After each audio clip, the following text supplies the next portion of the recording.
Hey there, wild one. This special Father's Day episode is part of the Out Loud and On Purpose series for the quiet warriors, the cycle breakers, the culture builders, and the dads doing the invisible work that no one claps for. This isn't a deep dive, it's a deep exhale, a moment for them to be seen. And this episode, it isn't just for the dads, it's for their dads, for the grandpas still learning, for the sons who never had a model, for the ones who aren't fathers, but offer wisdom and care in countless ways. It's also for the wives, the women who carry their own loads and wonder how to connect more deeply with the men that they love. Because when we can name what the men are carrying, when we listen, not to fix, but to understand, we create room for healing. I'll be honest, I wrestled with this episode a lot. These men gave me way more than I ever expected. More depth, emotion, and honesty. I expected quick replies, maybe a shrug, crickets even. But instead I got long phone calls, vulnerable texts. I want to thank every single one of them that shared with me.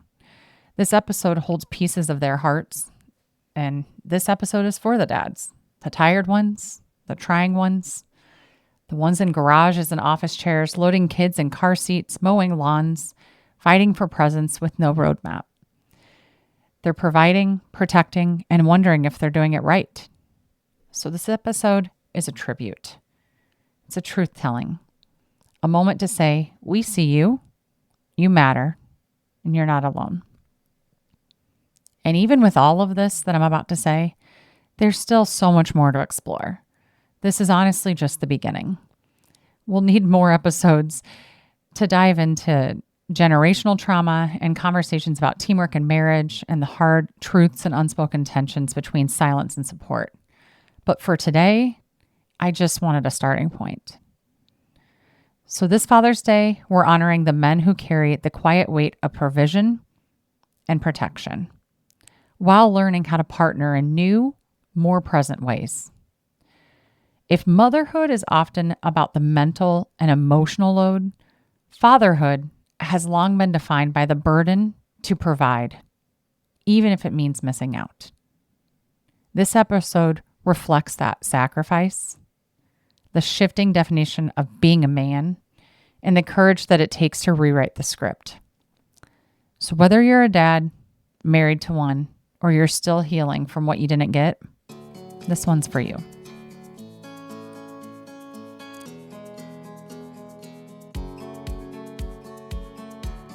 Reclaim your rhythm. Rethink the rules. Rewrite your life. This is Wildly Intentional, the show where we question the scripts we've inherited and build a life, family, and legacy on purpose. If you're done living on autopilot, come with a curious mind and a courageous heart. Here, we talk about what it means to question, unlearn, create, and build what truly matters. I'm your host, Mandy, maverick mom of three, maker, family culture builder, lifelong question asker, and the friend people call when they're ready to rethink, well, everything. I'm here to shake the norms, tell the truth, and light the way forward.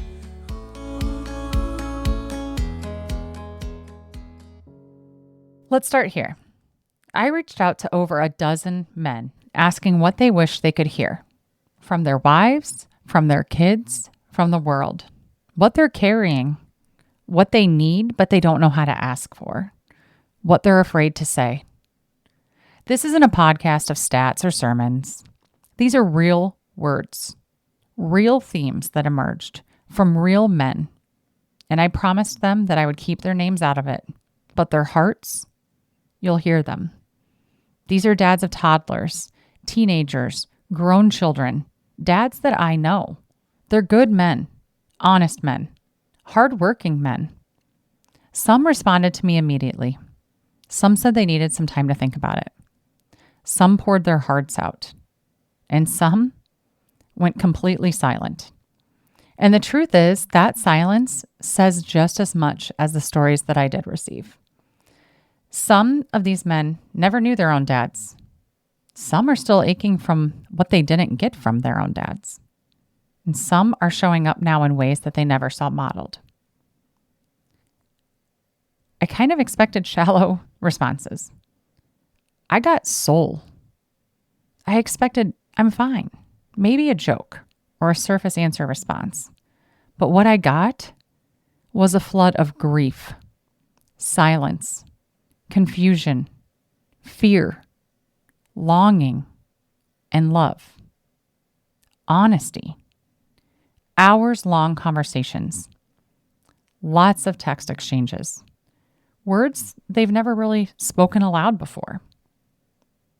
It felt like they were dying to be asked. This episode isn't about fixing them. It's about finally hearing them. I heard stories about dads who never said, I love you. Sons that are still waiting to feel like they're enough. Men trying to lead their families with no map, no model, just sheer will. Not every dad showed up well. Some caused real harm. And some still haven't owned that. And I want to say, if that's a part of your story, I see you too. This episode is focused on the dads that are trying. And I know this isn't everyone's experience. We'll talk more in future episodes about what happens when this story includes pain or absence or denial, and about how to heal from father wounds while still honoring what shaped you. But for now, this space is for the ones in the thick of it. The ones that are showing up. The ones that are doing their best. So if you're a dad, thank you. If you're a wife listening, share this with him. And if you're someone who needed to hear this because it brings you one step closer to your own healing, I'm so glad you're here. The most repeated theme I heard was a quiet, consistent longing to be seen, to be told, you're doing a good job. You are enough. You're not just a paycheck. And they weren't looking for a grand gesture, not a coffee mug, just moments that count. I'm going to tell you things that they told me, anonymously, honestly, raw and real. Because if you're a man, I want you to feel seen. And if you're waiting to be asked how you're doing, I hope this episode feels like permission. And if you love a man, I want you to hear what he may be feeling and never have said. The truth is, men are hurting. They were taught to stuff it down, and their pain became silence, rage, distance, addiction, workaholism, and control. They all lived in a system that taught them to ignore their pain or die with it. We're not here to blame. We're here to name and break it. Legacy isn't just what we pass down. It's what we choose to stop passing down. A lot of men don't know how to talk about what they feel. They were never shown how. They were taught to be strong, not soft. To work, not wonder. To push it down and power through. So when you ask them, what do you need? What do you carry? What do you wish someone would say to you? They freeze. They disappear. They get defensive, or they laugh it off, or they say they're fine. But here's the thing.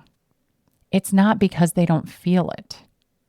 It's because they don't have practice or permission or sometimes even language.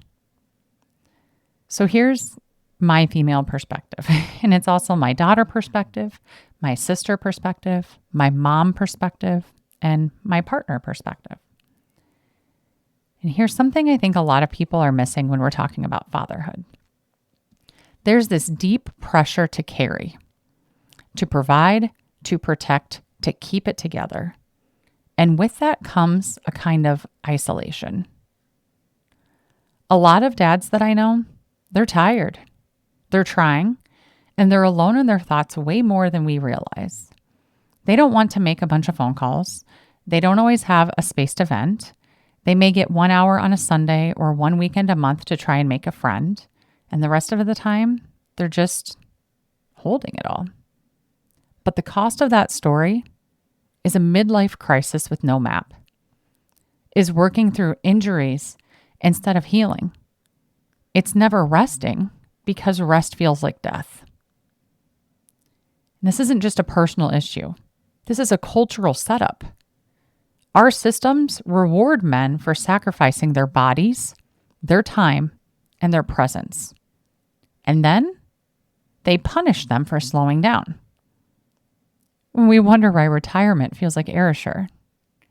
It's no wonder dads feel lost. And when those men become dads, that same identity script plays out. Provide, protect, produce. But who is showing them how to be present, how to play, or how to process? Many of the dads that I know are still learning how to feel. They're still asking, what do I bring to the table when I'm not at work? How do I build legacy if I'm not grinding 24/7? But maybe legacy isn't what we build out there. Maybe it's who we're becoming right here, in our homes, in our healing, in our quiet, consistent showing up.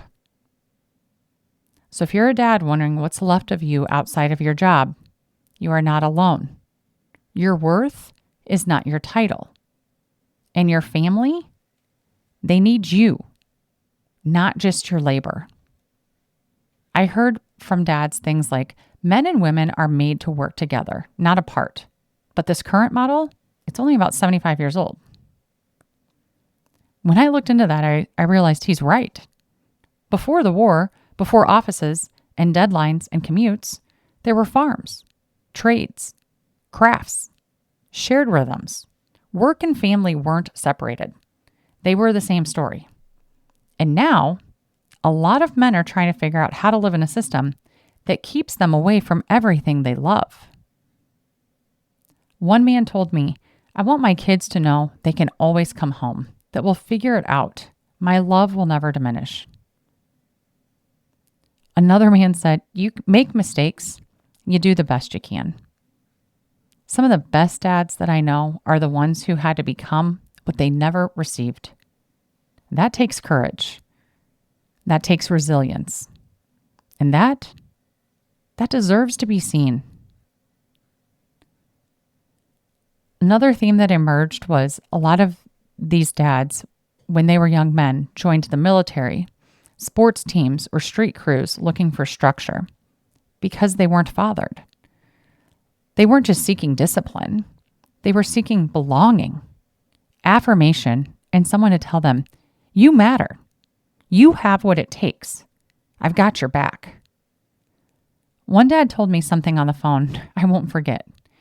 He said he joined the army not just to serve, but to be fathered, to be guided, to feel like someone gave a damn about who he became. And the more I thought about it, the more I realized he's not alone. My own husband and a handful of the other men that I interviewed did the same. Boys crave guidance. And if they don't get it from a present, loving dad, they'll go find it in a structure, authority, grind culture, or even danger. We think of fatherhood as something that you give to a child, but so many men are still out there chasing it, trying to earn it, trying to survive the absence of it. The military, the job, the street, it becomes their father figure. And those systems can't give what's missing. Safe love, emotional availability, forgiveness, the slow, steady showing up of someone who knows your name and will choose you. The truth is, the military fathered a generation of boys that their homes didn't. And what we call acting out is often just boys saying, does anyone see me? What looks like defiance is often just grief in a disguise. Boys want someone to claim them, to name them, to say, you belong to us, And you don't have to fight to matter here. This is why fatherhood matters. Not to control our kids, but to catch them before the world does. To build the kind of love that doesn't require performance. To say, you already belong. One dad said something to me that caught me off guard, but it really hit me. He said, guys just want to watch the game every once in a while, but our wives don't like seeing us relax during the day. And I'll be honest, I felt that one. Because I've caught myself doing that with my own husband. Not because he doesn't deserve to rest, but because something in me flares like, must be nice. Like if you stop, I have to keep going. And I know I saw that dynamic between my own parents. But the truth is, we're not machines. Not me, not him. And rest, it shouldn't feel like rebellion. Men deserve to be celebrated not just for what they do, but for who they are when they stop doing. Even at home, even on their days off. For a lot of women, especially moms, it feels like we never get to rest. So when our husbands do, it brings up resentment that we don't know how to name. But here's the truth. Both partners deserve to rest. And rest should never have to be earned with exhaustion. There's this generational echo of men who will work until they die. What are they working for? Dads want to feel like their effort means something before it kills them. We talk about moms being overstretched, and they are. But dads, a lot of them are just trying to survive a script that says they'll finally rest once they've earned it all. And by then, it's too late. One dad told me he just wants a thank you for the things that are unseen. He doesn't want a gift, not a parade, just a word. He shared how his dad struggled with addiction and mental illness, and he wasn't around much at all growing up. And still, before his dad passed, he called him, and he said, I didn't fault you for your mistakes. What mattered was that you weren't there. I'm not bitter. I just wanted you to know. That kind of grace, that's not weakness. That's legacy healing. These men aren't interested in blaming. They're interested in becoming something different. He said, he was loving when he was around, and I held on to that. Maybe that's the work, to honor what was given, to grieve what wasn't, and to carry forward what matters most. What would happen if more fathers could let go of their shame long enough to say, I'm sorry? What would happen if more sons could say, I see what you never had to work with, and I still love you? Some healing isn't about fixing the past. It's about naming it honestly and choosing differently in the present. Some of these dads are trying to father without a blueprint. They're building the plane while they're flying it. And what's wild is they're doing it.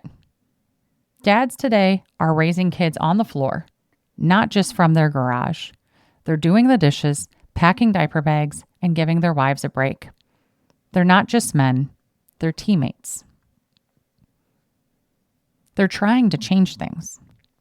They are the biggest shift in human history from providers and protectors to partners. They're breaking patterns that they didn't even have names for. And they're learning in real time. So after we acknowledge everything comes the exhale, the part that no one sees. And what the dads are carrying is they're thinking 5 steps ahead. They're worried about budgets, the roof, the tires, the state of the world, the state of our hearts. Here's some quotes that they said about this. We probably think more about this than anyone knows. What happens if something terrible happens? How do I keep my family safe? Another dad said, most guys keep this stuff bottled up. We were not programmed to ruffle feathers. Another dad said, men don't always deal with noticeable moments like wiping noses or diapers, but that doesn't mean that they're not contributing. These dads are wondering if they're showing up enough, if they're strong enough, if they can carry it all without falling apart. They carry quietly, but that doesn't mean their weight's not there. So what do they want from their wives or their partners? One dad said, we want our wives to initiate sometimes. It makes us feel chosen, not just tolerated. We want to feel wanted, not just needed. He told me he's not looking for a chore-free house or a trophy wife, just a home that feels like a team, a space where he can catch his breath, be desired, and know that his leadership is received, not resisted. Most dads aren't trying to be heroes. They're just trying to keep showing up and to be seen for it. They just want to know that whatever they're bringing to the table is enough. Again and again, I heard the same thing. Tell me I'm doing a good job. Not because I need praise, because I need to know that it matters. We're not asking to be worshipped, but we need to know that we're doing a good job, especially from our wives. Words of affirmation for these men isn't just ego. It's oxygen for many of them. And these weren't demands. They were gentle pleas for recognition, connection, and respect. One dad is a friend of mine, and I told him a couple years ago that I thought he was a really good dad. I saw him spend a lot of time with his boys and doing fun things with them. So he told me, I'm not going to lie, it felt really good to hear you tell me that. I'd like to challenge you to tell a dad in your life that he's doing a great job. Just that. It might mean more to them than you know. This is what these men are carrying. It's who they're trying to become. And if no one said it yet, and you're one of these dads that I interviewed or a dad just listening to this, I want you to hang on to a couple things. You listening to this tells me that you're doing better than you think. You are not invisible. You are not a machine. You are not just what you produce. You are a dad. And that alone is everything. Let this next part be a pause, a breath, a reflection. So when you think about your own father, I want you to remember this. He gave you what he could. You get to build with what you choose. And this speaks to a handful of things that came up during these interviews. Men were physically present, but emotionally unavailable. They didn't rest unless they were unconscious. They didn't really talk unless it was about the weather, work, or warnings. And they showed love through work and worry, not their words. There are so many dads like this. They're hard on the outside, quiet on the inside, but they would do anything to keep their door open for the kids. Even when they don't say it out loud, they say it in how they show up.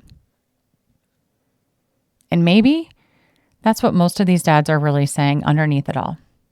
You don't have to be perfect, but you'll always have a place here. We can figure things out together. That's fatherhood. Remember, you're allowed to be human. You're allowed to say, I got it wrong. You're allowed to cry in front of your kids. You are allowed to rest. You are allowed to ask for help. You are allowed to be enough, even if no one ever said you were. And if no one's ever told you, I will. I see you. I'm proud of you. You matter. Not every man chooses to change, but some do. My own dad recently told me, I am learning more as a grandpa than I did as a dad. I think he nailed it. We're not meant to stay in authority forever. We're meant to grow with our children, to let them shape us just as we shape them. What role did your dad model for you? What role are you modeling now for your partner, your kids, or your own sense of self? To the fathers working late and waking early, to the ones fixing the broken things, including themselves, to the men who were told not to feel, but are learning how anyway, you are the legacy carriers, not just through what you provide, but in how you love. To the men reimagining fatherhood, not by doing it perfectly, but by showing up with presence, with curiosity, with love, you are creating a new legacy. If you're wondering what it looks like to begin again, to build a family culture that doesn't repeat the script, Tom and I sat down back in episode 2 to talk about how we created our family's Wolfpack values. Because we felt the ripple effects of generations who never got fathered the way they needed. And we're trying to co-create something different. And that's what our Wolfpack values are about. It's not perfect, it's not polished, but it's real. And it's how we're trying to show up for our kids and for each other in a new way. I also have a special Mother's Day episode if you'd like to hear the mom's perspective or interested in what the women carry. But again, this one's for the men still learning how to father, even if they never had one. For the ones who've been there every day and still wonder if it's enough. For the ones who are quiet but never stop caring. You are seen. You matter. And what you bring to the table is enough. To the dads, to the grandpas, to the uncles, to the mentors, to the bonus dads, to the ones who stayed, to the ones who came back. Thank you for the quiet ways you carry us. To the ones who are learning in real time, we see you, we honor you, and we thank you. And if you know a dad who needs to hear this, please share it with him. Send him the link, text him the episode, tell him, this made me think of you, and let him know. You're not alone in trying. You're not alone in hurting. And you don't have to have it all figured out to be doing a great job. You are the D.A.D. Devoted and doing your best. Happy Father's Day.